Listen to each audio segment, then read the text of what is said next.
Beautiful beans. Doesn't matter if you have one ass cheek and 3 toes. I will beat your ass. Yo, you know how we do. This ain't no zoo, but we wildin' out like Lions crew. One ass cheek, 3 toes. That's the motto. OATT podcast. Let's get to it pronto. Golf slinging that pitch, getting tight, spiral in the air. St. Brown making moves, leaving defenders in despair. Monty running through the D, breaking tackles all the way. Hutch on the hunt, ain't no escaping the day. One ass cheek, 3 toes. We coming for the throne. Detroit Lions. Welcome to the One Ass Cheek and 3 Toes show. I am your host, Nate the Great, and my co-hosts, B. Strilla and Jay. Fellas, how are y'all doing today? What up, man? Just ducky. Great, man. Just ducky. Is that a new term? I never heard that term. I've never heard it either. Quite a few times. I'm just using it a lot because just right. ducky is I'm alive. That's about it. Okay, good to know because, honestly, man, there's so much terminology out there that I have never heard, and I feel stupid when people talk And that's about old it. too, anyway. Where the hell did that come from? That's old good. school. Ducky. Right on. Well, fellas, the great thing about these debates is that, people are as only good as their word. And unfortunately, we try here at the show, we try to get people out and we try to reach out to people and, it is what it is. But we do have Mr. Captain Jack on the show here today. Hey, Yoli. What's up, Yoli? He is a Raider fan through and through. And we're going to pick his brain about his team and talk a lot about what's going on. But before we do that, let's go ahead and just kind of dive into some information today. That blue on, Yes, always. Yes. Gotta have the Lions Sure. gear on. The Got it. Honolulu blue. Exactly. Right here, bam. All right. So, unfortunately, we have to start the show with the Panthers. They lost to the Roughnecks. B, what was the final score on that game? 16-12, I believe. Oh, wow. It's a close game. Okay. Yeah, that's a really It close really game. wasn't. It really The wasn't. score is not indicative of what happened in that game. I just put it to you that way. Yeah. Do you think, let's just, because it's a loss, we're not going to dive too much into it, but do you think that maybe they were looking ahead because they do have the Stallions the next game and they know they really, really need to get that monkey off their shoulders and beat the Stallions? Do you feel like it was kind of like one of those situations? Yeah, that's what I said. If they couldn't beat the Stallions in the second time they played them, then I think it's a done deal with them. Mm-hmm. It's hard to beat a team twice, more than once. Whether it's either division, you play them in the playoffs. It's hard to beat the same team multiple times. It just really is. It's just kind of frustrating because the Stallions don't look that good this year. They look very beatable, but for some reason, the Panthers just cannot get over that proverbial hump with them. Mm-hmm. And hopefully third time's a charm, fingers crossed. But I do want to bring out that the Panthers, I think, had a record attendance at the last game, 16,000. That's pretty that's impressive. what's up. That's what's up. Yeah, man. Yeah. What was that for the Stallions game or for the? No, for the last The game Houston. against the Roughnecks. The Because they played at Ford Field, right? Yeah, Or was it? Yeah, That was the last The game, record yeah. was 16,000 for the Roughnecks game. So that's good. Detroit is showing up and people are supporting their Panthers. So yeah, they laid it. yeah, fortunately. But I think good things are coming on the horizon for this league. I don't know if y'all heard the rumors, but Tom Brady is thinking about buying the UFL and turning it into a minor league for the NFL, which means that they would have all the resources that the NFL has to offer. It's kind of similar to the G League, to the NBA. Like it's all funded by the NBA. The league would be funded by the NFL and be used like to get players right or get them more reps and all that. And I've been holding my breath on this one for a while because I want this to happen. The NFL needs some kind of minor league. That was why. Yeah. Shout out to Brent. Always. Man, that's crazy. But yeah, the NFL needs this because I don't think that you have enough spots and enough time and reps for all these players to get good, solid reps in the training camp. Yeah. Because the training camp always favors the first, second, and third strings, but you're not talking about the guys that are at the bottom. Yeah, no. Yeah, really quick, no. John, no NFL Europe, please, no. And it's funny too that you God, mentioned that because I no. did read an article too. We're just hosting this, Anthony. That's what we do. Yeah, and Goodell's actually thinking about bringing a European division. I read too. That would be now. insane. How would that work? Now you think about it. How would that work? Now you would have to be in somebody's division, meaning you would have to play them twice a year, right? And I think that division would all be Europe together. Yeah, they'd probably all be in the same division because they're all from the country pretty close together. But then every team would have to go out there to play, and it's just I don't know, man. It would be. It just doesn't seem like a good idea, man. What's up, man? How's it going, Matt? Morning to you. But anyways, I think there's some good stuff coming for the UFL. I think if Tom Brady gets his hands on this and he puts it in, makes this his baby, man, I really think he'll put together some good stuff. Now, I do have a question.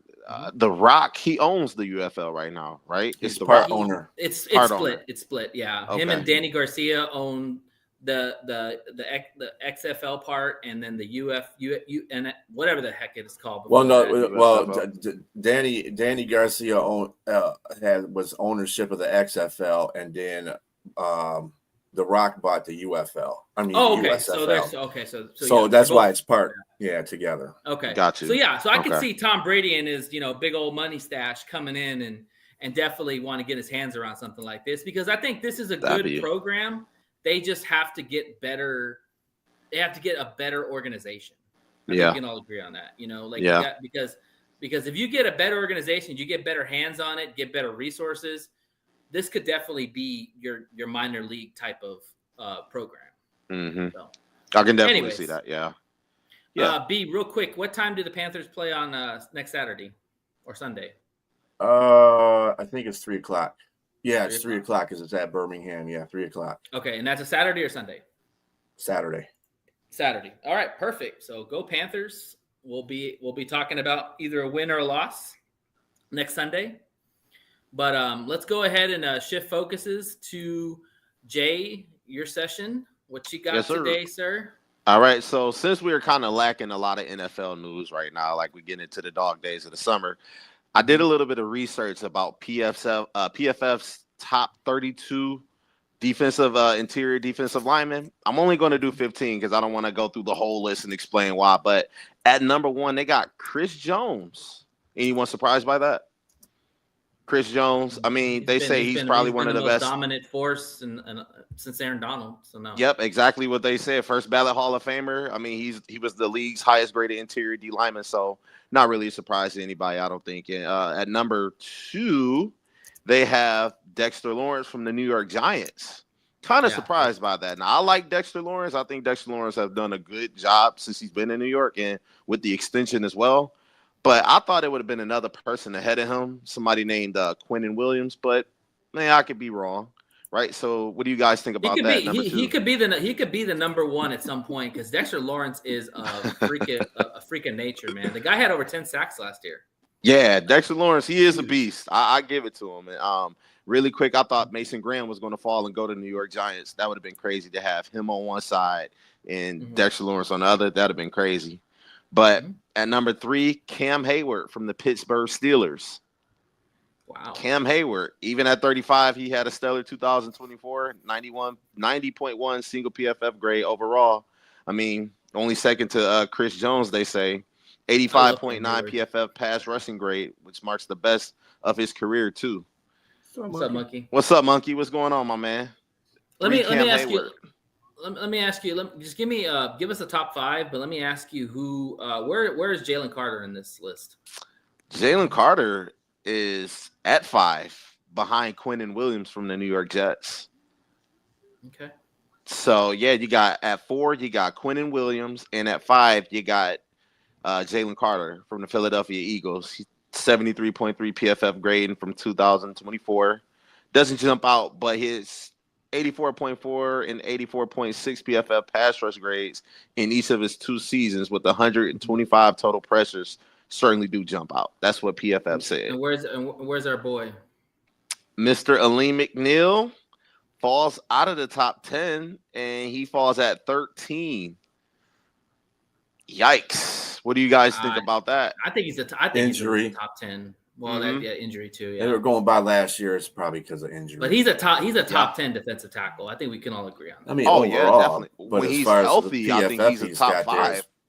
they're putting in last year's stats. That's what they're doing. And if you do a side by side comparison of Aleem McNeil's and Jalen Carter stats, Hey, J Train. very very similar. J Train, what's going on, my man? Yeah, it is. That's just kind of surprising. I think people inflate Jalen Carter more so because of where he was drafted. And yes, he's impactful, but 4.5 sacks and you're not even an all-pro. I can't put you at top 5, bro. I mean, something. All those something other dudes that really have been all pros. Something that's really good. Hey, he had 125 total pressures in 2 seasons. That's including his rookie season and then what you'd consider his sophomore season. I think that's actually pretty good. Jalen Carter is good. Freaking nature, man. But here's the thing: as Lions fans, we don't. When Aiden gets a lot of pressures, what's the next thing we say? He's got to get more sacks. Mm-hmm. Because pressures are nice and fancy, but you've got to get sacks. You've got to get the guy on the hard ground. It's really hard as a defensive tackle. It's hard to get sacks, right? I mean, really, your job is to get pressure. If you can create pressure, that's good. But you also want to be able to fill the gaps. You want to make sure that nobody's running in between the A or B gaps. Right. You got to always be able to just make sure that you're plugging your holes. But all those tackles ahead of Jalen Carter all can sack the quarterback. Cam Hayward, Lawrence, Chris Jones, Quentin Williams, all those dudes. Hell, even McNeil can do it. Like you have to be an elite tackle in the NFL, you not only have to be able to put pressure, but you also have to be able to sack the quarterback. Yeah. Be an elite tackle. We can all agree on that. Pull a triple-double and pull it up. What? Triple team. Pull double and triple teams. About? He's talking about the lineman. Oh yeah, but still, and that's what people like Aleem McNeil is able to do. I mean, when he's out there and he's actually healthy, he's able to draw 2-3 different defensive linemen. I think that him and Aiden Hutchinson, that's why they were so good and they work so well together, is because who are you going to double team? I know one plays interior and one plays on the out, but if you double Aiden Hutchinson, guess who's going to come?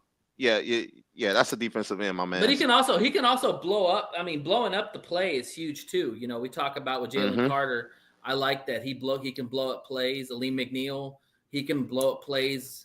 That was that last year, or was it year before last that Jalen Carter almost picked off the spike ball from Patrick Mahomes? Was that last year or was that year before last? I mean, I've never seen anybody try to do it. That stood out to me because, I mean, he's literally giving 100% effort every single down. No matter if they're trying to stop the ball, he's trying to make some type of impact. Yeah, he's a good player. There's no doubt about that. He's a good player. If that people still ask me what I would have Jalen Carter, would I have Jahmyr Gibbs? You know my answer. Yep. Really quick, I'm gonna just blow through and I'm gonna get all the way to 15. At 6, you got Leonard Williams from the Seattle Seahawks. Had a fantastic 2024 season, and he was rated 87.1 with 55 quarterback pressures. 7, Derek Brown from the Carolina Panthers. I'm sure Sonya would appreciate that. DeForest Buckner from the Indianapolis Colts. Once again, a top 10 defensive lineman.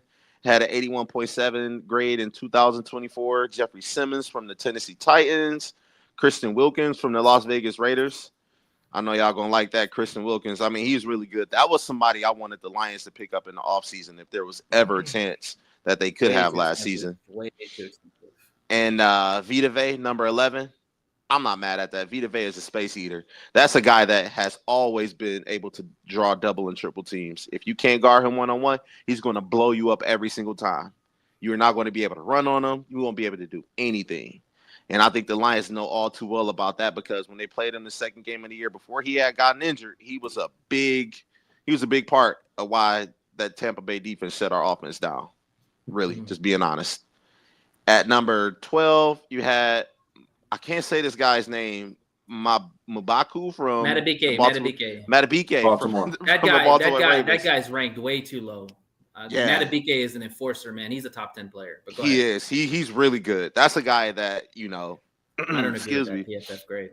Really good. He had a 69.1 PFF overall grade, but earned a career high of 79.6 in pass rushing grade. Has 78 total tackles, 15 sacks, and 43 quarterback hurries in 2023. Right? I guess that's what they're going off of. Yeah. And Lee McNeil, as you know, 13. 14, you got Milton Williams from the New England Patriots. And at 15, you got Ford. Puna Ford? Is that how you say his name? Ford. Yeah, he's Puna on the Ford. Rams now. He's on the Rams now. On the Rams. Dang, man, that D-line is sick, man. Yeah, Holy D-line's crap. good. Puna they Ford possibly can move, have man. the best defensive line in football. I mean, it's arguable. You talk about a teddy bear. Puna Ford is a teddy bear, man. He's a big, massive man, but he has nimble feet, and he can definitely get in the backfield. He definitely can. That's why the Rams they did so well on defense last year, man. Is because you had so many people that were able to rush the passer. You had Turner, you had Fisk, you had First, you had this guy. Everybody can get to the quarterback, which is crazy. So that's PFF's top. I'm giving you only the top 15 interior defensive linemen. I hope y'all enjoyed that. Everybody watching it. All right, man. Appreciate that. Yes, sir. Let me do something real quick here. Brent had a question. If there was any top 32 linebackers preseason last year, they had 0. Yeah, I wouldn't give them any either. Linebackers is our worst position on this team. Yeah, I'm sorry. You can make it what you want to make it. Anzalone. Saying Anzalone's our best linebacker tells you a whole bunch about this linebacker. Absolutely. Because Anzalone's not the greatest linebacker in the world either. So yeah, they're solid. They're nothing. They're not elite. Yeah. Absolutely. And I like Anzalone, Barnes, Rodrigo, but they're just, I don't want to say average because that kind of sound bad, but they kind of are just above average, right? They're functional. They can play. They can make some good plays at times. They aren't elite. I mean, Jack entering year 3, I think is going to be huge for him this year because I don't know what's going on with Anzalone. I don't know if he's going to play or if they're going to trade him or what. So I think Jack is more than willing. Jack is more than willing to take that reins this year.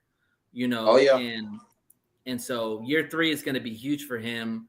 But when we talk about linebackers, like I said, there's only really 2 elite linebackers in the NFL right now, and that's Fred Warner and that's Roquan Smith. I don't know any other elite linebackers of Nick that Bolton talent from the Kansas City Chiefs. He's good. He's decent. He's a good guy. I mean, he's not elite. Like Roquan and Fred Warner are the class of the linebackers. But it's a couple good linebackers out there. I mean, obviously you pointed out. But I'm not talking. I said elite, not good. Yeah. Roquan and Fred Warner would be starting on any roster in the NFL, and they would ball out. That's how good they are.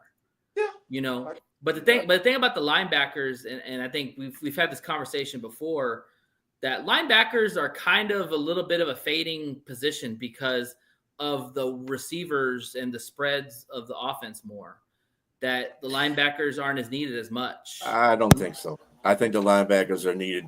They just have a different purpose in life now because they have to actually be cover linebackers. A lot of tight ends run through there, running backs, and you don't have everybody. As long as that's because everybody keeps using linebackers in a traditional way from high school all the way through college, and they need to change that. You get very rare when you find linebackers that are good cover linebackers. The Lions have none. I'm just telling you that. So. And just being real, and everybody's getting a little bit more athletic. You're asking linebackers to do more now. You got to cover tight ends. They want you to even cover the slot receiver at times, running backs out of the backfield. Sure. Linebackers are getting a different role, and once you come across that. Right. Yeah. What were you saying? Go ahead, Nate. Oh, no, I'm just saying, and the reality is high school, the linebackers aren't even a big factor in there anymore either. You go to college, they don't even have any time. That's what I'm saying. Linebackers are fading. The position is fading because you see it in high school. You see it in college. Like, very rare will you get an elite linebacker coming out. Like, next year, the most elite linebacker coming out of college will be Anthony Hill from Texas. That guy is a beast. Like, he will be a top 5 to top 10 pick, and he has the ability to cover, to rush the quarterback. He can do it all. But those are rare to find. Rare. I mean, It's a rarity for sure. conversation going on over here. The Raiders fans, a couple Lions fans, a bunch of Raiders fans. But anyway, that's good. Yeah, I like it. Let's go up then. We're doing the AFC West, folks. It is a Lions show, but we like to try to reach out to everybody's division and find out how their teams are doing and everything like that. And like Nate the Great said before, we do have problems with people getting back to us when we do these kind of shows. And it's good when we do have a guy that wants to be on here and talk about his team, like Captain Jack. Yes. He is a representative of those Las Vegas Raiders. Captain Jack. How you doing, Captain Jack? Hey, first off, by the way, thank you for having me on here. You know, it's near cosmic kismet, if I can throw that one out. I just saw 8 Mile the other night, and I was saying, "Oh, y'all hanging in the 313, put your hands up." You know? I'm like, "Oh, yeah, I remember that." Notice those guys don't have their hands up, though. Notice those guys don't have their hands up, though.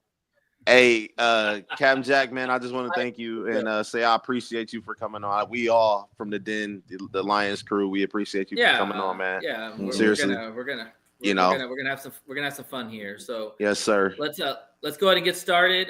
Cap. So go ahead. One thing I gotta say, Piano Man, who does watch my show, because I don't know if y'all know this, I open it up. I mean, yes, there are obviously it's 95% Raider fans that watch my show, but Piano Man I just picked up recently, he is a big time Chargers fan, so we go at it. So all y'all Lions fans out there, okay, you're welcome to come over to Captain Jack's show because I talk sports all year round, okay? All y'all hanging in the 313, get your hands up, just like me. Yeah, and Piano Man, if you want to come on the show and debate, man, we'd love to have you on. Come on, Mark, you too. Man. You know, John. Y'all don't be shy, man. Y'all don't hide right. behind the screen. Y'all come on the screen and rep your team. Right. Yeah, man. I don't want. And I'm gonna tell you right now. I don't want to hear nobody talking mess in the comments about the Raiders. Yeah, because you're a Chargers, Broncos, or Chiefs fan because you ain't on here. So exactly, that guy that's next to me right there, he's owning this right now. So y'all come debate Captain Jack, man. Make it fun. Yeah, man. Thank you again. Friendly debate, man. Okay, well, hey, hop on. Let's hear what you got to say about he your said team. that's hard to find a hardcore Chargers fan. But anyways, it's like four LA fans out there. Yeah. You guys are out there, right? All right, Captain Jack, talk to us. What? Tell us your history of being a Raider fan. Oh, okay. Well, this is only an hour show, so I think I can't do it in that time. But I will say that I've been a Raiders fan since 1972, when the Immaculate Deception occurred, and I want to make sure that all y'all remember that. And by the way, may Franco rest in peace. He was a really great guy. I remember the year that he passed. I was up in Canton, and he was in the Hall of Famers parade, and myself and a bunch of other Raider fans, we had some big placards and signs for him.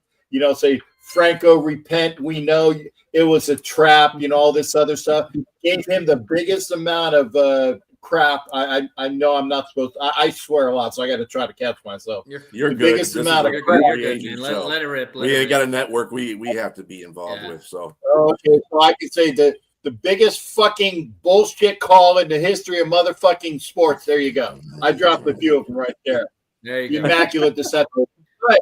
Franco, like I said, he saw us and he waved and he was smiling and chuckling, and he was actually a great guy. He was actually an honorary member of the Black Hole. Phil Villapiano brought him out like a couple seasons before that. Really great guy. But back to point. For those who don't know, and people know me, Matt Henry, thank you there, shipmate. Come on in, man. We'll talk all the time. When Franco, see, this is my head. I'm old. When Captain Jack talks, I strut out on the main highway. I go from the interstate to like the state road, to the county road, to the dirt road, to the ruts. I'll get you back to the fucking interstate, but just bear with me. It's entertaining as it goes. Okay. But as far as thank you for being here, and I it's great to talk sports with all y'all, and it's what keeps me going, folks. It's what keeps me going. I got a lot of knowledge. I'm not as old as I fucking appear. That would just be physically impossible. I feel that way, but I am. Nate, what the hell was your fucking question? I'm sorry. You've answered it, Captain Jack. Let me go ahead. I've been a fan since '72 in Philadelphia. I remember it now. In Philadelphia, I went to school with George Blanda's nephew, and I've been a Raider fan ever since. Right I followed the shield. I followed the colors. I saw this logo, and in '72, the Raiders were almost always the 4:00 show on Sunday. When it was Kurt Gowdy and Al B. Regatas on NBC, they had the rights at the time, and I've never wavered. I'm a big time Phillies fan. I'm a big time Flyers fan.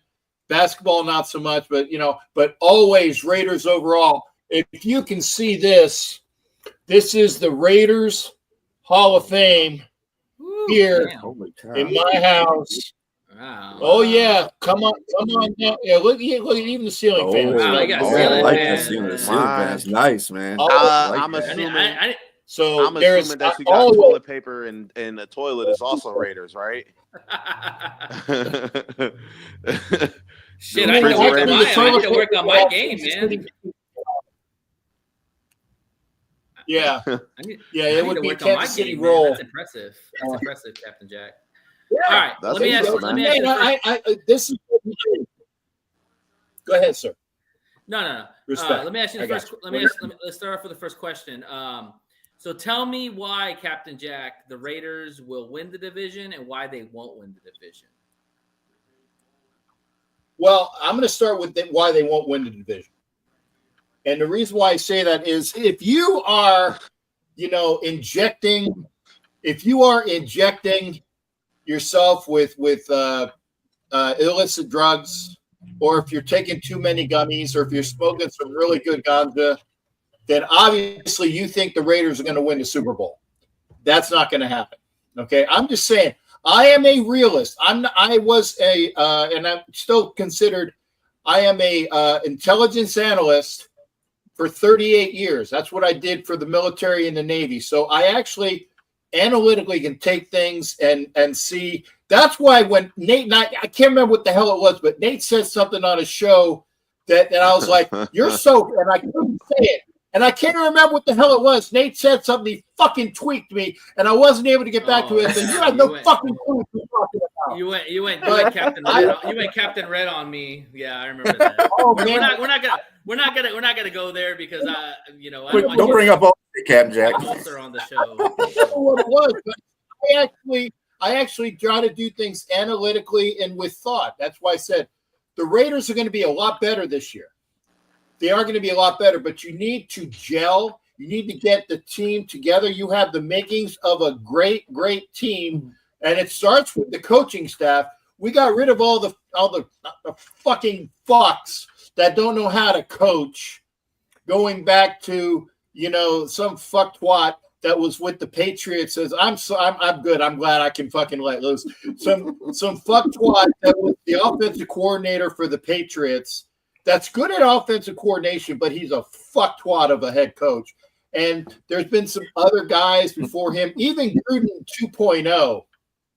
Even Gruden 2.0 was really not that great. It was better, but it was not that great. We have yeah.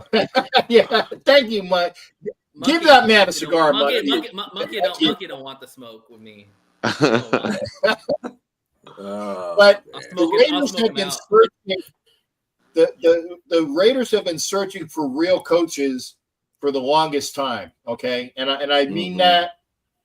You can't go from Madden to Flores to Gruden 1.0, and then just there's been drops. I mean, Norv Turner, great offensive coordinator, but he sucks as a head coach. Tom Cable, he's like Uncle Fester-ish. decent O-line coach. Antonio Pierce, a fantastic cheerleader, but a worthless head coach. We actually have a head coach that has not only won a Super Bowl, should have won 2 Super Bowls if it wasn't for fucking Darren Bevel. If you guys know what I'm talking about. You guys know what I'm talking about. You fucking give it to Marshawn. You give it to Marshawn. You don't throw a fucking pass. It's an easy that call. Should be 2 Super Bowls and a national championship with the USC Trojans. So there you go. A real head coach. And we have other coaches underneath. You got Chip Kelly, who's going to make the offense dynamic. We have the makings. The people that actually will perform are going to stick around. It's going to be a watch out of who's going to be there, who's going to be there to get better. If you don't have it in you, we're weeding your ass out. So this is why the Raiders are going to be better. Can they win the AFC West? Well, of course they can. But honestly, you have to go through the process of getting your team better. And that you guys, as Detroit Lions fans, know that, when Dan Campbell came in there, it was a whole washout. Think with me. We're going to start from the ground up. We're going to bite people. Yeah, we're going to bite people's kneecaps off. And it took 1 or 2 years. And then we're the class of that division. And I say that, okay? But it takes a while to build. And by the way, I fucking love Dan Campbell. If he wasn't the coach for you guys, I would have loved to have him on our. I think every NFL fan base loves Dan Campbell. Cause I get that all the time. Like, I hate y'all, but Lions, but I love Dan Campbell, man. I'll run through a wall for that motherfucker. I was like, all right, I love it. I have a question for you. Go ahead, Jay. I have a question for you, Jack, because I'm a Michigan fan, okay?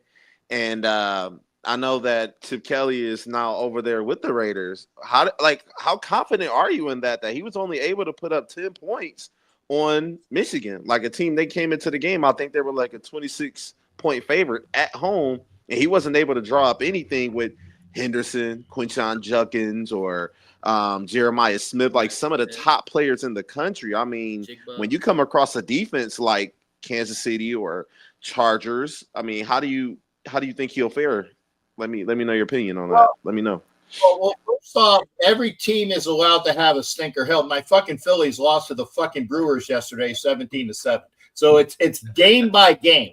Okay. Mm-hmm. I told you I talk sports, guys. I talk sports. So it's a matter of matchups.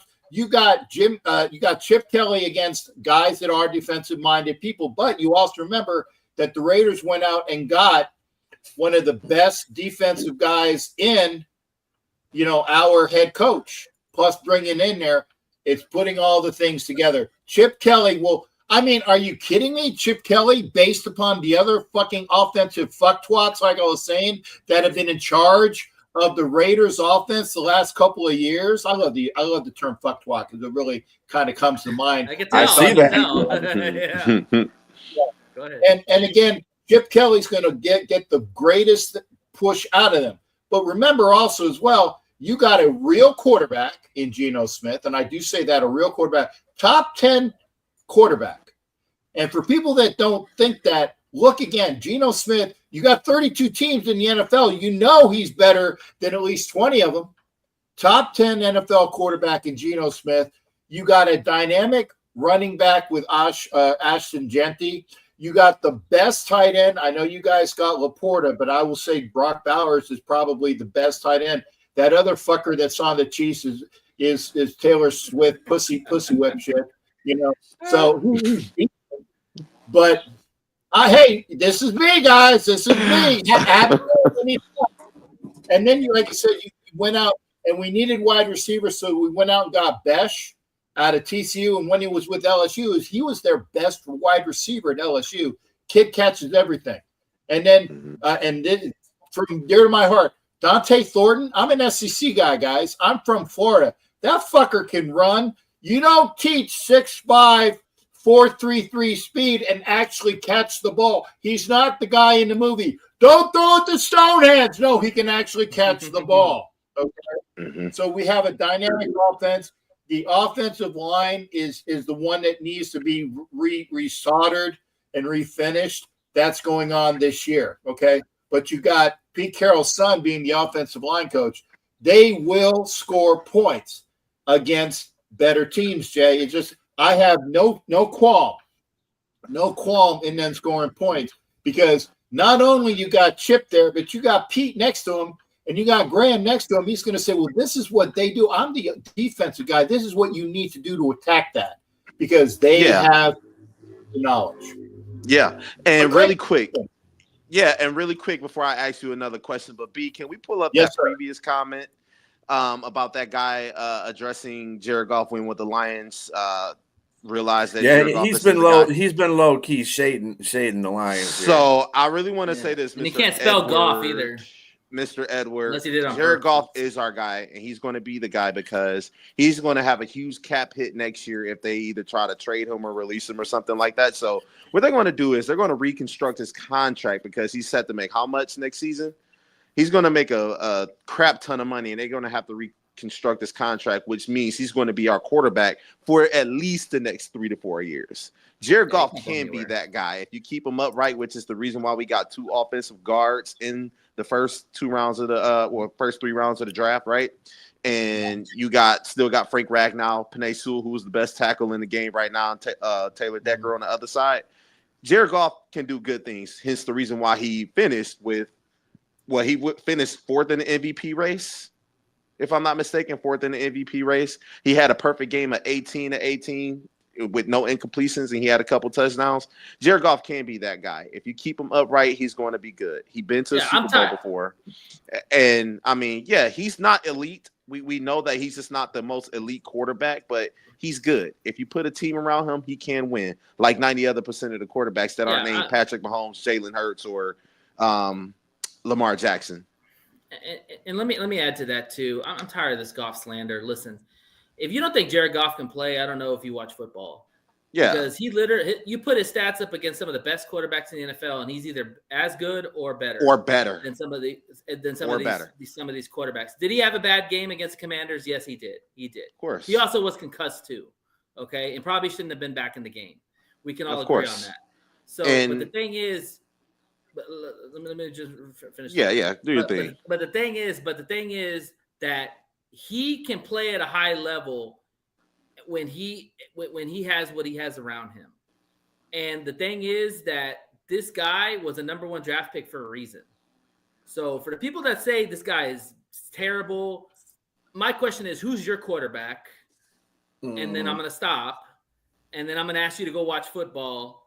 And then let's compare the numbers. I mean, really think about it. If you aren't Patrick Mahomes, if you aren't Josh Allen, Lamar Jackson, or Joe Burrow, I mean, can we really sit here and say that he still has the numbers as good? And he can still compete with them, but they all can do one thing that Jared Goff can't do, and that's able to when the pocket collapse, he's able to use his feet. They're able to use their feet. Jared Goff isn't.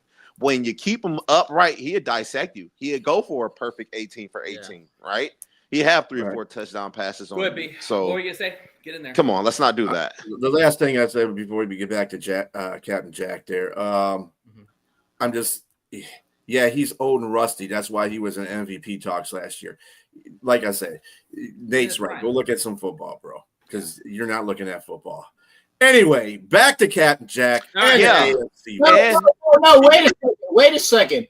Before we close the subject on Jared Goff, because you made a very proper comment, said if you can keep him upright, that's good. But folks that are knocking on Goff, I remind you that Hendon Hooker is their backup, and he can do a lot of things for you if given the opportunity. I actually wanted Hendon Hooker to be. I wanted to trade for Hendon Hooker because he wasn't being utilized. Obviously, you need a hooker in Vegas. What's Vegas? Possibility. Jack. And Mr. Edward Winchell, I hope I pronounced that right. The reason why they moved on from Jared Goff is because the relationship was crumbling. They did not have a good relationship. They figured that they needed to get better at the quarterback spot and do different things when they added people like Odell Beckham Jr. to help out Cooper Kupp and Sony Michel. When they added a couple offensive pieces, they wanted to get better. You know, I mean, it was just and also Stafford was on the market. I mean, if you have a crumbling relationship with your how you doing, Asia? If you have a crumbling relationship with your quarterback and things aren't really seeming to get better, yeah, you're going to move on. I mean, it was just time for them to move on. Everybody needed to change. Jay, don't argue with ignorance, okay? It's all right, man. I like no, schooling people. I like giving people facts. I don't have to troll to give you facts. But it falls upon deaf ears. People don't. Yeah, watch football, of course, apparently. man. Of course. So, I will say that Ed Winchell and Piano Man, they're pokers. They're pokers. Yeah. I'm just saying. I know them. I know them because I know from That's fine. myself.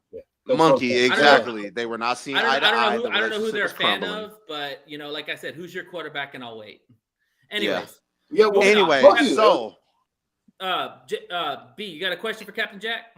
really quick, just let me throw out this last question. Sure. Mr. Captain Jack. So y'all hired Pete Carroll, and he is he missed a couple years, if I'm not mistaken, and hasn't coached, and now he's 73. Was it 1 year? Now he's 73, and he's the oldest head coach in the league right now. How do you think he's going to be able to relate to some of the younger players like Genty, Mayer, Brock Bowers, and like how do you think that's going to work out? Well, okay, go back to just he was gone 1 year because he took what do you call, like, you took a gap year, you finish your high school, you don't want to go to college back in, and you just want to take a year off to decompress. That's basically what he did. And when all of the people were talking about your former head coach coming over to the Raiders, and I'm like, yeah, okay, that would be a good find, but, and this is when the Carroll talk was actually, I said, I want Pete Carroll as my head coach. For those of you that say I'm full of shit, look at my tape. Look at the tape on my show, okay? Look at the tape on my show. It said, yeah, Johnson will be a good coach, but I want Pete Carroll. It's all on tape. I got my receipts, and we got the best coach that was available at the time. And he can relate. And yes, I don't know y'all from nothing other than, like I said, I've had it out with that guy, okay, once or twice. You know, we got red faced about it, but I can almost guarantee he got red faced. At 73, I did too. 73, Pete Carroll is probably in better shape than all the motherfuckers on the screen combined. If you take all of the things that we got that's good, that works, Pete Carroll is in better shape physically as well as mentally than most of us. He still has his football acumen and IQ. People can relate to him. He has rings, plural, because he still can relate. He related in the college game. He related in the pro game, and he went and got the AFC West guy that he wanted in order to build the team. He got Geno because Geno knows how to build with him. You got a guy that's going to be a leader, and it goes all down from there. You get the coaches that relate. The coaches they're not fucking old like me. Hell, Pete's only 13 years older than me. May I live to be 73, and with all my fucking shit, I don't know if I'm going to be that. But I will say that Watch your blood pressure, don't knock. Yeah, that's what he says. We lost Captain Jack today because we had a conversation on a fucking and he blew his gasket. And it's like that. Hey, Prim and Proper's in here. Prim, I'm already cussing. Get your ears ready. Get your ears ready, Prim. I'm already cussing. So, but no, Sonia, Carroll, what's up? Yeah, people can relate. People can relate to Pete. Pete can relate to them. It's no problem. Let me throw something there too about Pete. Pete coached at USC, so he's been a college coach, and Pete has always been the guy who looks old as shit, but he relates so well to the young population. Like, he's probably the guy that's got like the hot girlfriend, you know, like, but he's old as shit, you know, like he's rocking it. He's doing his thing. Pete Carroll's a rock star. Like, everybody loves Pete Carroll. Like, there was no doubt in my mind that when Pete Carroll said he wanted to go back and coach, I was like, it's got to be Vegas. It's Vegas. You've got a lot of people that really want this team to be good. Tom Brady has taken ownership in this team. Like, you need a rock And you got star. a quarterback that you're very familiar with in Geno Smith. Exactly. And that was coming right after they got Pete Carroll for sure. Like Dan Campbell for us is a rock star. Like everybody loves Dan Campbell. Even people that aren't even Lions fans love Dan Campbell. So when you get that rock star and you get the quarterback, now you're cooking. And that's where we see the Vegas develop. So go ahead, B. What you got? Me and Jay have asked the question. So go ahead. What you got? Well, did you address did you address the question that Nate had given you? What would be the reason why the Raiders don't make the playoffs this year? The reason why, thank you, Strella, because again, I get a little involved. I get a little involved. I think he answered a little bit both, but yes, give us a little more detail for sure. Yeah, the thing is that, and again, I say this because I firmly believe it, because people like Piano Man that are harping on age of people, when the AFC West of old was the best division in football, I say this again. The best division in professional football is the AFC West, between the teams that can't stand each other, that motivated, that knock each other out, that just the black and blue division of the NFC Central. See, I go to school. It ain't NFC North. It's the NFC Central, the black and blue division. Yeah. When you had the Lions and the Vikings and the Packers and even the Bucks, even the Buccaneers. Yeah, that was a fun Bucks when they were. By the way, this is the trivia question. What division did the Buccaneers start in? I think I'm a little too young for that. I think it started the South. You fuckers that are going in, the fuckers that are going into Google and getting this shit right off the bat. Tell us, Captain Jack. I have no idea. It's AFC West. Wow. AFC West. Yes, because Pete Rozelle wanted the Seahawks and the Bucks to play every team in 2 years. So the Buccaneers started in the AFC West with our division, and then the Seahawks flip-flopped so that there would be teams going back and forth. So the Bucks ended up going to the NFC their second year. But again, the black and blue division that used to be, even with the Bucks in it, with the Bears, the Vikings, the Packers, the Lions, the Bucks, that was a very hard-fought division. But the AFC West, with the Raiders, the Chiefs, the Seahawks when they were in there, the Broncos, and the Garglers. Yes, I said that correctly. That's my name for them, the Garglers. Damn, I love that. That's awesome. So there you go. Again, we are the best division in football, the hardest division. You guys are almost there. But when you got the teams that we got, it's going to be that way. That's one of the reasons why whoever wins the AFC West, and this is from this day forward for the next couple of years, because I think that the Raiders will be at the top of it. As I said, you got to start. This is year zero. Not even year one. It's year zero. Keep the people that are going to work for you. Continue to expand and get the guys in there, and you're going to get it, man. And Piano Man, like I said, you can take your notes. Because I'm monkey. I'm telling you, AFC West is the best division in football. If I'm not mistaken, the Lions swept them when they played them, right? I mean, granted, I know it was 2 years ago and they had a couple different players, but I mean, the Lions. That would be absolutely correct. Yes, they did. They swept the Monday night game. Yeah. They beat Kansas City. They beat Kansas City. They spanked Denver. I remember when they spanked Denver. I remember when they beat the Raiders on Monday Night Football.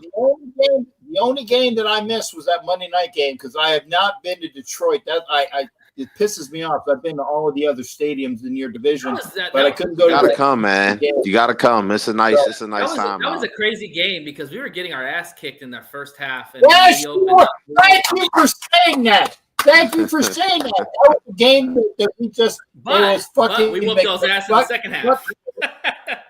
That second half, hey, listen, that second half, Detroit Lions. Jameer Gibbs became a star. Jameer Gibbs became a star in that game. Yes, sure did. Now, I do got a question. Speaking of running backs. Go ahead. Speaking of running back, since he brought up Jahmyr Gibbs, I mean, does it concern you at all that the Raiders picked Ashton Jeanty at, what was it, 5? Do you like the pick? 7. Was it at 7? Okay, I'll be honest. You like the pick? It was at 7. And on the night that we picked him, because again, if you guys don't see NFL draft coverage, when Michael Mayer was picked, cameras right on me. Okay, when Tyree Wilson, I was there when Tyree. I was like, and yes, there was a reason why we could add Carter, but Tyree Wilson didn't go out and get himself into a fucking vehicular bunch of bullshit at UGA right when we had the Henry Ruggs shit going on. That is why. That was horrible. That is why Carter went to the Eagles and why Tyree Wilson came to us. Make or break year for Tyree Wilson.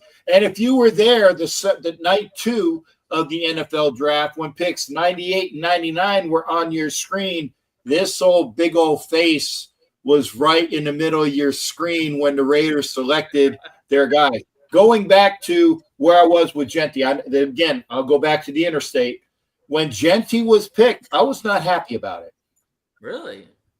And I will say the reason why was because there are so many good running backs in this draft. You got Junkins and Henderson and Omarion Hampton and all of that. I said, yeah, picked up all these running backs in later rounds. I wanted the guy that was drafted the next pick, and that was Austin Member.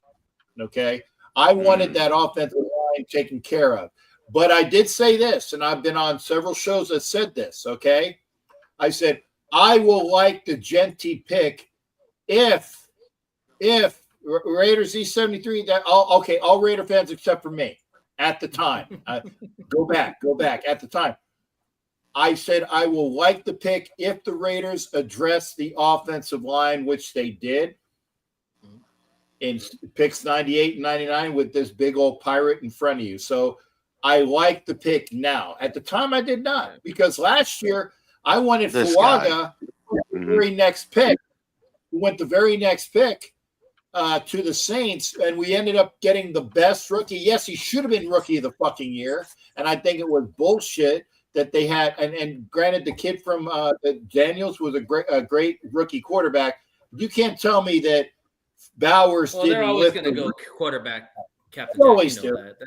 They always do. Yeah, it's just called a quarterback award. I do want to come back on that Jeanty, because you said that you weren't excited about the Jeanty pick. I agree with you about the O-line. I think that if you get a stud running back like that, you definitely do have to have a good O-line. I do agree with you. But I think that Jeanty fits perfect for Vegas. He's a rock star within himself. Dang. And not to mention too that Jeanty is a generational running back who has that ability to get low to the ground, but also has that speed to break and hit home runs. You know, I'm really excited to see how his career develops, because he's got something like an it factor that these other running backs didn't have. See you, Jay. Go ahead. Yeah, I was going to say that guy right there, the Raider, he just made me mad, because Mason Graham is definitely not overrated. He possibly was the top 3 defensive player in the whole college football world. Come on, let's not do that. But Captain Jack, don't argue with ignorance. I'll get you off key. I like Graham, but I think that Grant is actually going to be a better defensive tackle than Graham when all comes. He's got a higher ceiling. I don't know. Graham is plug and play right now. Graham is plug and play, and let's not mention, like, he's on a good defensive line along with Myles Garrett, so he's going to learn a lot over there in Cleveland. I think he has a good defense over there, and you plugging him in, that's going to only make him better. But what was I going to say? Oh yeah, a lot of people had a knock. I was listening to some Detroit radio stations, and they were talking about the Ashton Jeanty pick, because a lot of people thought that he was going to go to Chicago. And he didn't go to Chicago, and he went to the Raiders. A lot of people kind of downplay the competition he played. Obviously, coming out of Boise State, they didn't think that he played like really good NFL caliber type players when he played over in that, with that college. What do you think about that? That don't concern you at all? Not really. I mean, you what is it? What is it that my boy said on the screen? You play to win the game, and you only play. You only play the people that are in front of you. You can't project yourself playing against another team. You play the people that you play against. Okay? Yeah. And I will say this as well. Being that I'm military, Ashton Genty comes from a military background. So the kid up here is a lot better than most of the kids that are coming out of college today because he gets it. He's grounded. He has Grant. Military Sonia. kid. I get a ton of gum for. Oh, okay. Dang, hey, Sonia. I love you, honey. If it wasn't for you, I would turn my back and I would do the what is it? The guy Miles from Davis. No. I would turn my back. You know what? I'm gonna do it again. Sonia, you got it. Okay. Here, Sonia. Let me ask you a question. Oh, Jim Carrey. Oh, Oh my God. I had to. Okay. Anyway. The thing is that the kid plays. You only play the people that you're playing against. Okay. Yeah. A good offensive line in front of him. He has the smarts that can do. He can do the cutbacks. He can do the breaks. I think he's going to be a fantastic running back pickup. One thing that you guys might forget is that when the kid that plays for the and I love him to death, Josh Jacobs, his first year or so, he kept running into the backs of his offensive linemen. He had no lateral vision. No vision, yeah. Yeah, he was a north and south guy for sure. Genty does have that vision already. He's like Gibbs. He's a one cut and run guy. Okay. And he's fast. Again, I like what we did with him. And that's it. 73, like I said, I wanted Graham was another thing I really do like about Genty, we talk about his maturity and leadership, is the fact is that in the world of NIL, the world of the portal, he could have easily gone to a Power 5 school and been the dude. And he decided to stay with Boise because that's where he started his career. I remember watching this guy before he was even a big name. It shows you how much I love football because I'll watch Mountain West football at 12 o'clock at night.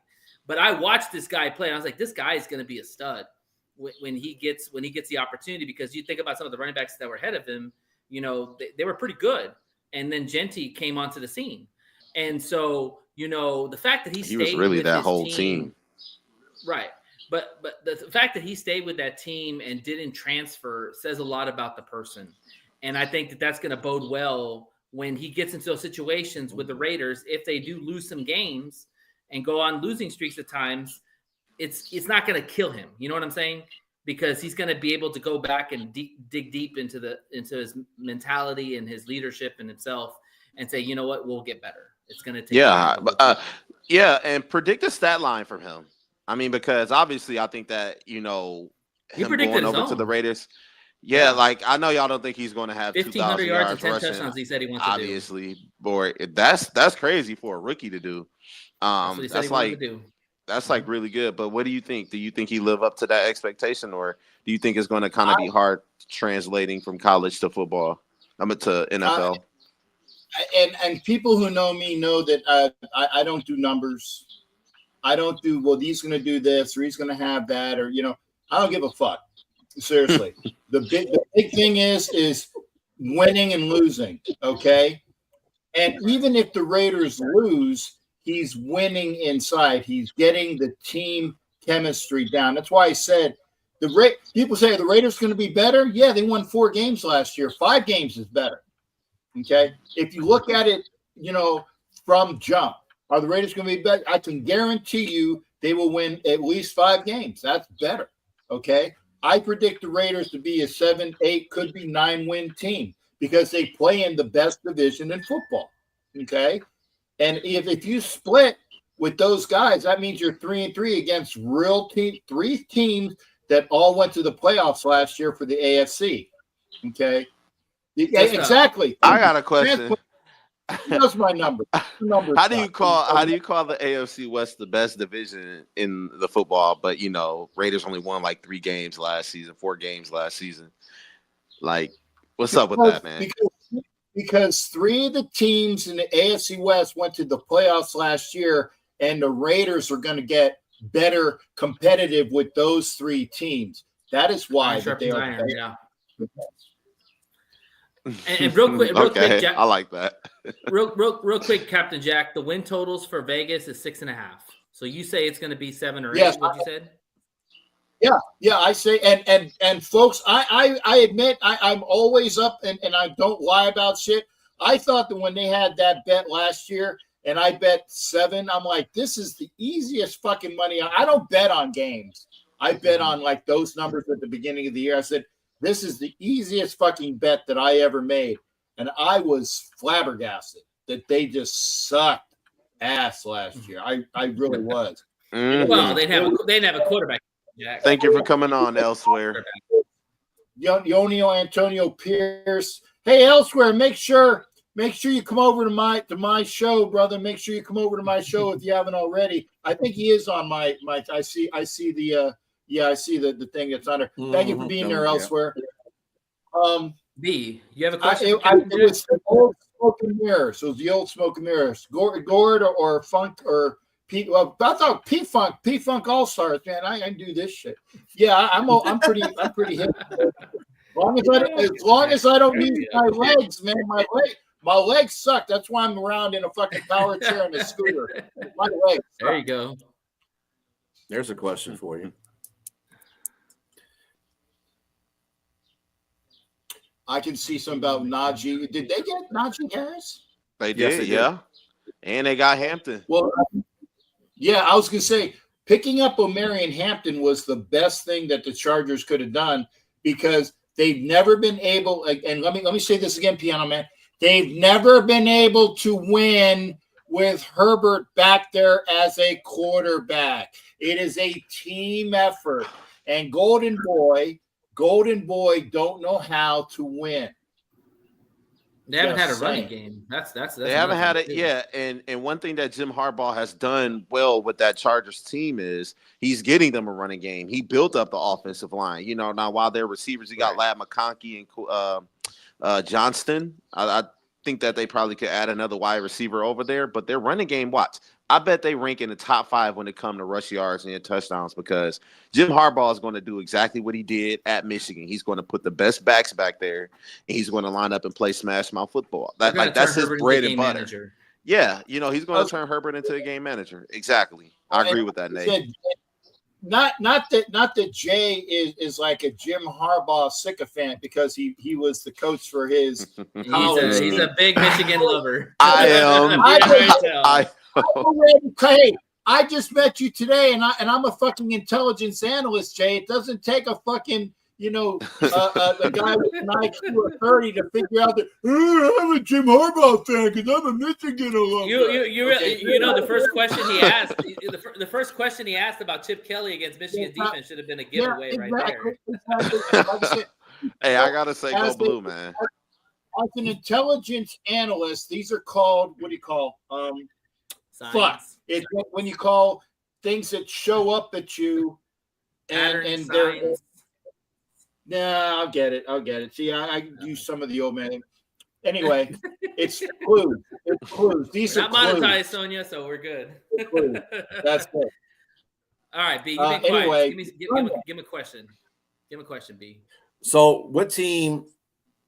I know what you'll probably say, but what team do you think is the biggest threat to the Raiders' succession? Actually, all of the teams in the AFC West are dynamic. But I've said this again, and look at the tape. I'm on record saying, and people think that I'm fucked up, but I think that the Broncos are going to win the division. I think the Broncos are going to win the division. That's not a bad choice. Because Peyton, this is year 3 of Sean Payton taking that team. I see a lot of good things. I think that the Broncos are the best of the division. I also think that the Chiefs, as well as the Chargers, are gonna take steps back while the Raiders take steps forward. Okay, And I think it's going to be a battle between 2, 3, and 4. And I also believe, and again, this is tape, I've said this on several shows, that the top spots are going to be within 4 games of each other, where the leader and the number 4, they're going to be within 4 games. I don't think that you're going to have a team that is as bad as what the Raiders were last year. And again, I'm an analyst. I could be wrong. I've been known to be wrong before, but I was mistaken. See what I said there? So you I've don't never expect been the wrong. Chiefs But to run away with the division, what you're saying. Mhm. That's basically what you're saying. You don't expect them to No, you no. expect to be all the same area. I got you. Right. The Broncos will charge forward, okay? And people think that I'm fucked up about that. Maybe I am. But I do think that 1 through 4, the teams are going to be within 4 games of each other. If I'm off by a game, maybe it's 5. But I think it's going to be a very tight. That's why I think you're said right. I think you're right. the AFC West is going to be the tightest division, the best division in football. Like you said, your division, NFC North, between all of those players, you got the Lions, you got the Packers, you got the up-and-coming Bears. The Bears suck, but they're going to get a little bit better. Yeah. So you got I feel like the Lions and the Monkey- Packers. Monkey. Go I is feel ahead. trying like to start Monkey is stuff. trying to start some stuff right there. Mhm. Yeah, he trying to just throw that hand grenade in the room and leave. I love Sonny to death, but Carolina fucking sucks. I'm sorry. Carolina sucks. I mean, hey, they got the most expensive offensive line. They got some people to protect Bryce Young. You got a new wide receiver over there. They gonna be all right. They may win I look 5 at games. Sonya, turn your face, Sonya, turn your face for the next 3 seconds, okay? The next 10 seconds. Turn your face. Don't watch this. This is Carolina. Oh. God. I will say this, goodness. that the Raiders path to getting better is probably not as daunting as it used to be, because when you bring in a coach that has experience in Pete Carroll, you bring in a guy in Chip Kelly who's a great OC, you bring in, you had a decent O-line. I actually want to ask you more about the O-line. I think you have a decent O-line, and you added Genty. You have Brock Bowers, who's a great weapon. I'm a little worried about your receivers because you mentioned 2 rookies or 2 guys I've never really heard of. So, and you got Jacoby Myers still. And Still a beast. Yeah, Jacoby is the one by default because he was always 1A when that guy who does commercials for Taco Bell, I can't remember what his name is, when Devontae he left Adams. the team. Well, again, what I happened forgot with his name. Devontae? I want to know what happened with Devontae. He's with the Rams. Well, I know that. No. I mean, what happened? What happened with him? Devontae Meaning got what? all full. Devontae got all full What of happened himself. in the organization? I like okay. these guys to come in there and think they're all that in a biscuit, okay? And they forget that it takes 52 other players to do it. And Devontae was a Randy Moss-like prima donna, all me, and nothing for the team. And he talked all the shit. And yes, I will say that a lot of that bad character came after the Raiders got rid of his boy. He would have been a lot better if they would have kept Carr. But when they got rid of Carr, he said, I want my ticket out of here. He didn't say it publicly, but I have people that know things on the inside. He was a locker room cancer. And he wanted out, and he got out. I'm just saying that's. Yeah, I kind of saw that too. He really thought that he was something. He really obviously an elite receiver at the time, not anymore. But as soon as he took the money and he went to Vegas, I felt like that was kind of his downfall. You play with the people you have the most chemistry with. He hadn't played with Derek Carr since he got out of college at Fresno State, and he's done wonderful things with Aaron Rodgers. It was like as soon as he went over there, he was doomed. As soon as he took the money, he was doomed. That was horrible. I think he hedged his bets because he thought that Derek Carr was going to stay on the Raiders, and that was his homeboy, his teammate in college and all that. And then when they got rid of Derek Carr, he's like, well, shit, what's going to happen now? Like my guy's gone. I have no quarterback. So, yeah, any receiver that doesn't have a quarterback mostly gets frustrated. So it's understandable that, he was definitely wanting out. That's a question, too, that needs to be asked. Captain Jack, how were you on Derek Carr?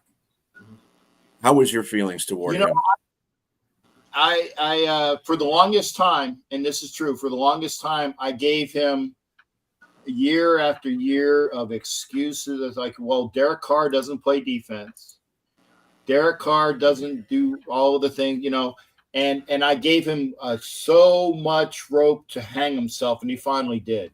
Okay, and I'm just saying, when he was gone, and especially the attitude that he projected at the time. Again, he was his own worst enemy there. Again, I have people that are in the locker room to tell me things that don't get out to the public, because the Raiders are very you need to know what's going on in the locker room. And I do actually know a few people that tell me things, and that good sourcing.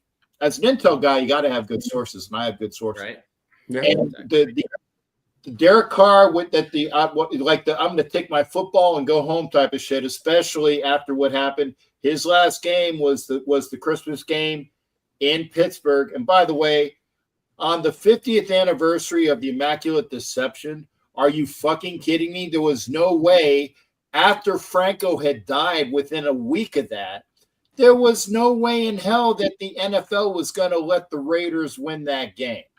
And they didn't. They actually, the Raiders there was a first down call where the Raiders either got a first down or the Steelers were stopped from a first down, and they didn't even fucking do the video, kind of like what they did in Kansas City last year between Kansas City and the Bills. You can see that it wasn't a first down, or it was a first down, and they didn't even fight. That was the bullshit that we endured on that game. I knew for a fact it was, and that was one of the reasons why I didn't go up to fucking Pittsburgh and freeze my choo-choos off watching, as I had a front row seat.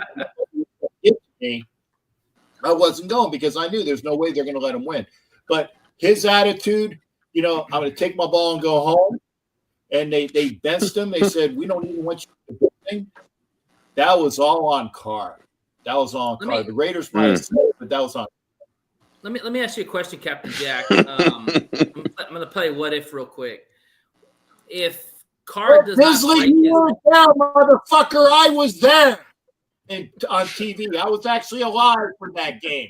Dizzle, I like you, but stay in your lane. Stay in your lane, dude. Stay in your lane. Robbie. My gosh. Obviously, you know what fan he is. There, yeah, exactly. But let me back to my question. If Carr doesn't break his leg, or I think that's what happened, he broke his ankle or broke his leg. It was his leg, right? It was his leg. It was a crack. The one block that Penn missed all year was the Indianapolis game on Christmas Eve. The one block he missed all year, and Derek Carr goes down. He breaks his ankle leg, kind of like shift like that. Right. 2016. Raiders were 12-4. They missed out. They missed out on the division. The Raiders, if Derek Carr does not go down, the Raiders, I really believe, and this is, again, because I'm an analyst, I actually believe the way that it was lined up, they ended up losing to the Donkeys the last game of the season. We have fucking Connor Cook that eventually got in, because Pat McGroin, I know his name is Matt McGloin, but my name for him was Pat McGroin, was our quarterback. Get out of Penn State. If Carr doesn't break, I know this shit, okay? That's the way it is. I think the Raiders missed their opportunity to go back to the Super Bowl in that year because of that injury. Do you think? Yes, man. Do you think if he didn't break his ankle, would he still be a Raider now? That's tough. That's a what if question that I really can't answer. I don't know. I really don't know. And I'm not trying to avoid it, but I really don't know. No, it's a fair. I just look at it because you just mentioned they were 12-4 and they were about to win the division. Well, let's just look at that for a sec. They win the division. Let's say they play well in the playoffs, and that catapults them into years after years after years. They keep him, right? Because not that far ago they got rid of him, right? Like how many years after that did they get rid of him? Was that 2, 3? Well, they got rid of him shortly there. And Ed actually, Ed was correct. He should have got rid of him in 2018. We saw the slide. We saw the slide. And I will say this for Bill Belichick. Yes, I said his name correctly. The one thing that Bill Belichick said that is correct is that you always get rid of somebody a year early than a year late. And we should have got rid of Carr in 2018. It was like a couple of years late. I think we got rid of him in 2020. You know, we held on, and it's unfortunate. But I think had Carr risen to get the Raiders to the AFC Championship game, if not the Super Bowl, it's quite likely it would have been a lot harder to get rid of when we did get rid of him. Absolutely, for sure. But he sucks. My God, that's what the Saints fan. I said, like the boy that's on Sun. Not boy. I'm sorry. That boy. Don't tell me on that because that you'll get me for being fucking racist. The gentleman that's the Saints guy that's on Sonya's show. Again, I don't want to be accused of that. Train. That is the Train. Thank you. Okay. I said, hey, yo, how's your car? What's up with your broken car? And even J Train was saying stuff like that. So, but yeah, great guy. Yeah, Monkey's got a question. How about that tuck rule? How on a scale of 1 to 10, how pissed were you after that? He was about a 15. Dude, He's about a 15. I know we got to wrap this up. I was deployed on the USS Theodore Roosevelt after 9/11. Okay, I'm watching the game. Thank you as well, sir. I was watching the game from the Chiefs mess of the USS TR. Okay, Teddy Roosevelt, and I knew we were going to get fucked when Tim Brown had a first down in the first quarter. Mm-hmm. And the official, instead of spotting it a yard over that he had, they said it was a yard short. Okay, yeah, I remember that too. Thank you, Matt. Nate remembers. I knew we were going to get fucked. And by the way, they had I got to watch things for being racist. They had an Arabic announcer. I caught myself. They had an Arabic announcer over dubbing the Phil Sims. Or I'm sorry, the Brian. It was Greg Gumbel and Phil Sims. There, I got it. So they were in the background, and he had a Arabic announcer overdubbing this. Okay, so I'm watching this. Right, I knew we were going to get fucked when Tim Brown was called short, and I'm watching this. And I see Brady walking off with his head down. He knew the game was over. He knew it. His body language was off. Fuck. Look at it. You see that in all the things. And then they come around and then they say the rule, blah, blah, blah, blah, whatever. I said, we got fucked. Yes, the tuck fuck is what I do call it. And I've only seen the game twice. I saw it live at Theodore Roosevelt, and a couple years into COVID, it was on the NFL Network, and I saw it again. And the one thing that I didn't remember was before they got the winning field goal, if you look up to the screen, they already put the points on the board. Mm-hmm. Whatever it was, they put the points on the board before the fucking field goal even went through the uprights. Look at that. I'm not saying. I'm telling you, that's true. That's true. I've watched the game twice because of that. Let's just say, Captain Jack, there were. Let's just say, Captain Jack, there weren't enough curse words in the world for you after that game to use. Oh, yeah. and the people, because I work in the intelligence center on the Teddy Roosevelt, I was an extra chief. And the senior chief that ran the division of all the intelligence specialists and all the cryptologists, he took all of his kids aside. He goes, do not talk to Chief Levy until he talks to you. He told me. He knew. This guy knows. He said, do not talk to Chief Levy. Do not address Chief Levy. Don't even say a fucking word to Chief Levy until he addresses you. Obviously, I'm Chief Levy. You know, fear the bones, baby. Go Navy. I I got my blue on today. Just to let you know, Captain Jack, I was in the Navy too for 4 years. I was on the USS Eisenhower. Shout out, thank you the for mighty your Mike, service, the mighty Ike, baby. I was on right. Ike. That's where I was TAD from. I was TAD from the Eisenhower to the TR, brother. There you go. CBN 69, baby. Hey. The closest to the Navy was the YMCA song for me. All right. There you go. He's got it. Man.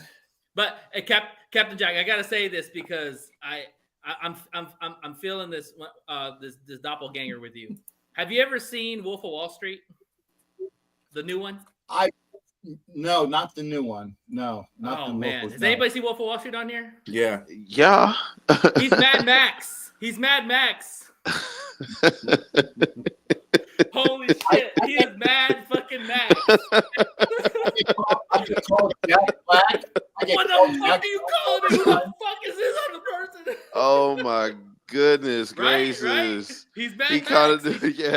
He's calm, cool, and collected, but you piss him off. He's like, fuck this shit. My gosh. No, that's funny, Ed. That's funny. The new one, not the one with Doug and somebody. Leonardo DiCaprio. Yeah, and Jonah Hill. I was about to say Jonah Jackson. Great fucking movie. Yeah, it's a good movie. That's a good movie. I'll watch it. You gotta check it out. Drugs, it's funny as hell. Lying, cheating, all that shit in one big ass movie. It's hilarious. You love it. Okay. And when you see Mad Max, you need to let us know about that because that is Mad Max right there. I will. For sure. That's my favorite part of the movie. Whenever he just starts going off and then he answers the phone. Hello, Jane. How are you doing? I missed the fucking show. That is Mad Max. That is shit. To the T. Anyways, Captain Jack, you have been a pleasure to be on the show. Yes, sir. You're welcome back anytime. In fact, we want you back when we play y'all in this season. It's going to be a hell of a game. I don't think the Lions play them this year, do they? Nope. We don't. Oh, we don't. Oh, darn. Nah. Well, you can come on our show regardless. Okay. We got the Bears coming out. Please beat them for us. Yeah. So everybody else plays the Raiders, but we don't play them. Is that what it is? No. We don't play the AFC West. Yeah. Right. Everybody gets an extra game. Well, we play the Chiefs. That was the Chicago plays last place team, so they're going to be playing a rate. Okay. I'm we sorry. Play first place. We play first place. That's just a. You are correct. Okay. I mean, I don't take offense to that. You're correct. That Chicago was the last place team, and the extra game that they were given was AFC West. But the game last year that the Raiders were given, the Raiders traveled to Nolans and beat the living piss out of the Saints last year, and they should have beaten Derek Carr last year, so Derek Carr would have been the only quarterback in the NFL to lose to all 32 teams, but he was not available. Oh, darn. All right. Well, Captain Jack, we wanna thank you again for coming on the show, holding it down for the Raiders. Yes, sir. Everybody else in the division, like you held your own, man. We appreciate you. Love the energy. Hey, I haven't. The only time I held my own was when I was turned around for Sonya. You got it, Mad Max. Thank you, everybody, man. Thank you, man. Really appreciate you, Captain Jack. Real quick, Captain Jack, let us know where they can find you. Plug your podcast. Anything you want to say. It's on floor's yours. Yeah, I will say I like your script writing because it looks cool, but it you can't see all of my shit. Okay, so I will say this: if you want to watch me on YouTube, it's basically Captain Jack Rackham, all one word, and my last name is Levy, Levy. Like I said, remember Chief Levy. So Captain Jack Rackham Levy, that's the YouTube. The Instagram was what it was, captain.jack.rack.em. And then the what used to be Twitter X is at Captain Jack Rackham. Okay. And again, I appreciate y'all. Again, I have fun, and if I say things that because sometimes sometimes it goes out and the filter isn't there. But I try to be the most fun non-offensive motherfucker there is. But if I offend you, please let me know. If I did it and it was viable, I will apologize. But if not, fuck you. Just get to know me. Okay, that's just the way it is. There you go. I love it. There Hey, you go, man, right that's there. gold. There you go. I love That's it. gold. That's gold, man. Captain Jack, we salute you. Thank you very much for coming on the show. You're always welcome Yes, to come sir. back on. And you have yourself Invite a great me on rest again. of your I Sunday. appreciate it. Hey, Absolutely. I got We'll just have I you just on. got a couple of questions for you, Jack, just Oh, yeah. before we let you go. Oh, yeah, go ahead, B. All right. How long were you a chief? I was a chief for, well, shit, it took me 13 to be there. So I was a chief for 8 years. Oh, great. It took And me you started- 13. It took me, I was a first class petty officer. Real quick, I was a first class petty officer at year 6. And it was from 6 to 13. I was a E6 for a long time. And then I was a chief for 13 through 20. So seven-ish years or so. So, yeah, Levy is spitting. Yeah. You're talking knowledge. Oh, that's what he meant, yeah. But no. And by the way, I the- love the Detroit, the Detroit line that had Levy. I said, I got to get that jersey. I got to get a yeah, when Levy we jersey. had Levy, Levy, Yeah. Deontay Levy, yeah, definitely. And I will Yeah, say as well, the only jersey that I have that's not a Raiders jersey, there are two. I got a Javon Curse Philadelphia Eagles jersey because he's a Gator. And I do have an 81 Hawaiian blue jersey of Megatron because these were both on sale. And I always love the jersey. I love the color of the jerseys. So the only two jerseys I have that are not Raider jerseys for NFL, I got a Megatron and I got a Javon Curse because he's a Gator. It's a good jersey to have. It's a good jersey to have. Yeah, what vessel did you start on? Oh my God, dude! Like I said, this was an hour show that's gone an hour and a half. No, you're fine. Still, I'll get with you, man. I was on amphibs. I was on the carriers. You know, the Ike and the TR. I was on the Tarawa for Desert Shield, Desert Storm. I was on the Okinawa as well for that. A bunch of fibs. I was on the USS Princeton, which was the same ship that ran over to. I wasn't there when it ran over 2 mines. I succeeded the guy that was on there when it ran over 2 mines. And for good measure, I was TAD to the Vincennes, another cruiser, which is known for blowing fucking Airbuses out of the sky. I can't talk about that. I know shit, but I can't talk about it. So I was on both of those cruisers for Nicoria. So. I know some really good shit, but again, like I said, I can tell you, but I'd have to kill you. But I love my career. Thank you. Is it possible y'all could have been on the same ship? Is it possible at all? Well, you said 2000. You were there during the 9/11, right? So I was there from 90 I was there from 91 to not 91, 87 to 91. So I was on the ship for actually like 2 years, 89, because then I got TAD. Well, then I went to the HC2 squadron on in Virginia, Norfolk. So, and then I went to Saudi Arabia. Yeah, you were probably on the ship when my father was the command career counselor for the Ike, because I was on the. I said my dad was on the Ike, and I was on the Ike. So you were. So if you had, it was either senior chief or master chief. No, it wouldn't have been master chief. If Senior Chief Levy was the command career counselor for the Ike at the time, you were on when my dad was on the Ike. And that name sounds familiar too. Because I used to, when I was enlisted and when I was on there, so I got to work in. I was TAD to the Chiefs Chiefs quarters for about 6 months. So I got to know a lot of the Chiefs. And I think Levy is one of the Chiefs I remember too. Yeah. And he's not like, he was about like 5. He's like 5'2", weighed about 100 pounds. Unlike me, he had a debilitating celiac disease. So he looked like I'm not trying to be funny, because he looked like he walked out of Auschwitz. And when you have a name like Levy, and he's very, I'm allowed to say it, I'm a fucking Levy, okay? He looked like he walked out of Auschwitz. I was like, damn. I was thinking in my head, like, oh man. Yeah. And I'm not harping on what happened. It's true. He was very small and skinny. So again, No, I'm allowed to say fucking that he looks skinny as a concentration camp survivor. May they all get their will be done for the fuckers that killed him.